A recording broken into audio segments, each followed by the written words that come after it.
أعوذ بالله من الشيطان الرجيم. بسم الله الرحمن الرحيم. إن الذين آمنوا وعملوا الصالحات لهم أجر غير ممنون. ترجمہ کنز العرفان. بے شک ایمان لانے والوں اور اچھے اعمال کرنے والوں کے لیے بے انتہا ثواب ہے. ان الذین آمنوا، بے شک جو ایمان لائے. حضرات محترم، اس آیت میں ایمان والوں کے لیے وعدہ کا ذکر ہے. چنانچہ ارشاد فرمایا کہ بے شک ایمان لانے والوں اور اچھے اعمال کرنے والوں کے لیے بے انتہا ثواب ہے جو منقطع نہ ہوگا. اس آیت کی تفسیر میں یہ بھی کہا گیا ہے کہ یہ آیت بیماروں، اپاہجوں اور ان بوڑھوں کے حق میں نازل ہوئی جو عمل اور اطاعت کے قابل نہ رہے. انہیں اب بھی وہی اجر ملے گا جو تندرستی کے زمانے میں عمل کرنے پر ملا کرتا تھا.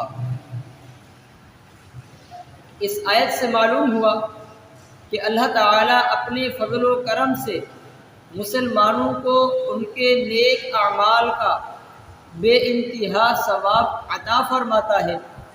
اور یہ بھی معلوم ہوا کہ جو مسلمان تندرستی اور صحت کے ایام میں کوئی نیک عمل پابندی کے ساتھ کیا کرتا تھا، پھر بیماری، معذوری یا بڑھاپے وغیرہ کی وجہ سے وہ نیک عمل نہ کر سکا، تو ان ایام میں عمل نہ کرنے کے باوجود اسے اسی نیک عمل کا ثواب ملتا رہے گا.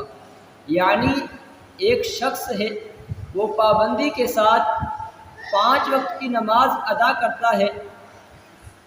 بالفرض اگر وہ بیمار پڑ جاتا ہے، وہ اتنا بوڑھا ہو جاتا ہے کہ مسجد تک چل کر نہیں آ سکتا، یا ایسی اس پر مصیبت آ جاتی ہے کہ وہ مسجد تک نہیں پہنچ سکتا، یا کوئی بھی تکلیف ہو جاتی ہے، تو ایسے ایام میں اگر وہ عبادت نہیں کر سکتا کسی مجبوری کے تحت، تو اس کو اس کی عبادت کا ثواب ملتا رہے گا.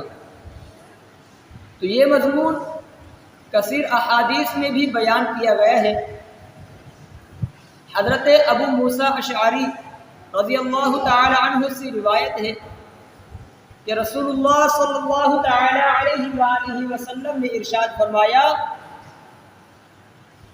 جب کوئی بندہ بیمار ہو جائے یا کسی سفر پر جائے تو اسے اس کے ان نیک اعمال کا اجر ملتا رہے گا جو وہ صحت کے ایام میں اور حالات اقامت میں کیا کرتا تھا.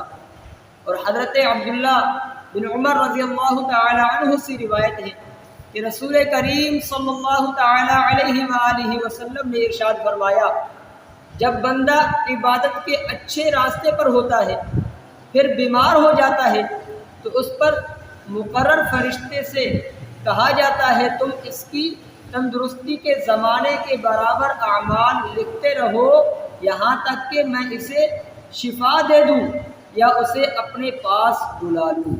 یعنی اللہ تبارک و تعالی ایسے فرشتے کو حکم فرماتا ہے جو تندرستی میں جو وہ شخص عبادت کرتا تھا، نیک اعمال کرتا تھا، وہ فرشتے ان کے اعمال کو لکھتا تھا، تو اس پر جو اجر و ثواب ملتا تھا، تو اس وقت اللہ تبارک و تعالی اس فرشتے کو حکم دیتا ہے کہ جب یہ بیمار ہو جائے تو اس وقت بھی ان کے اچھے اعمال، نیک اعمال لکھتا رہے. اور حضرت عتبہ بن مسعود رضی اللہ تعالی عنہ سے روایت ہے کہ رسول اکرم صلی اللہ تعالی علیہ وآلہ وسلم نے ارشاد فرمایا، مومن کا اپنی بیماری پر بے قرار ہونا تعجب خیز ہے. اگر اسے معلوم ہو جائے کہ اس کی بیماری میں کتنا ثواب ہے تو وہ یہ چاہے گا کہ ساری زندگی بیمار ہی رہے. یعنی بیمار ہونا یہ بھی بہت بڑا ثواب ہے. یعنی بندے کو پتہ چل جائے کہ بیماری میں کتنا ثواب ملتا ہے تو بندہ یہ خواہش ظاہر کرے گا کہ ساری زندگی وہ بیمار ہی رہے۔ پھر حضور اقدس صلی اللہ تعالی علیہ وآلہ وسلم آسمان کی طرف سر اٹھا کر مسکرائے تو آپ سے عرض کی گئی یا رسول اللہ صلی اللہ علیہ وسلم آپ آسمان کی طرف دیکھ کر کیوں مسکرائے؟ ارشاد فرمایا مجھے دو فرشتوں کو دیکھ کر تعجب ہوا، وہ نماز پڑھنے کی ایک جگہ میں وہاں نماز پڑھنے والے کو ڈھونڈ رہے تھے، جب اس جگہ وہ نمازی نہیں ملا تو فرشتے واپس چلے گئے۔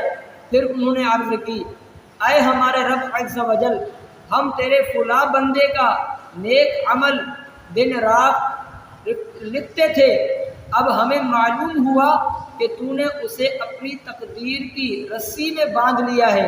اللہ تعالیٰ نے ارشاد فرمایا تم میرے بندے کے اسی عمل کو لکھتے رہو جو وہ دن رات کیا کرتا تھا اور اس میں کوئی کمی نہ کرو، اور میں نے جتنے دن اسے روک لیا ہے ان دنوں کا اجر میرے ذمہ کرم پر ہے، اور جو عمل وہ کیا کرتا تھا اس کا اجر اسے ملتا رہے گا۔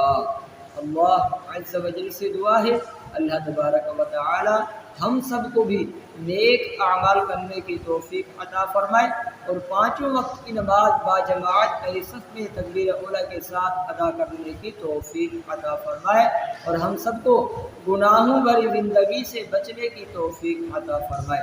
آمین بجاہ النبی الامین صلی اللہ تعالی علیہ وآلہ وسلم۔